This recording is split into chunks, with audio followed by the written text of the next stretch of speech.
নমস্কাৰ এটি বিশেষ বাতৰি লৈ নিউজ নৰ ষ্টুডিওত মই মুকিবুল হুছেইন 17 জুন সোমবাৰে এটি গাম্ভীৰ্যপূৰ্ণ অনুষ্ঠানেৰে অসম জাতীয়তাবাদী যুৱ সন্মিলনীৰ 7ম বাৰ্ষিক প্ৰতিষ্ঠা দিৱসটি উদযাপন কৰা হয় নিউজ নৰৰ এক বিশেষ প্ৰতিবেদন 17 জুন সোমবাৰে এটি গাম্ভীৰ্যপূৰ্ণ অনুষ্ঠানেৰে অসম জাতীয়তাবাদী যুৱ সন্মিলনীৰ 7ম বাৰ্ষিক প্ৰতিষ্ঠা দিৱসটি উদযাপন কৰা হয় উল্লেখযোগ্য যে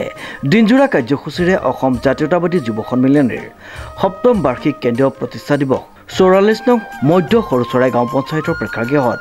উলহ মালহেৰে উদযাপন কৰা হয়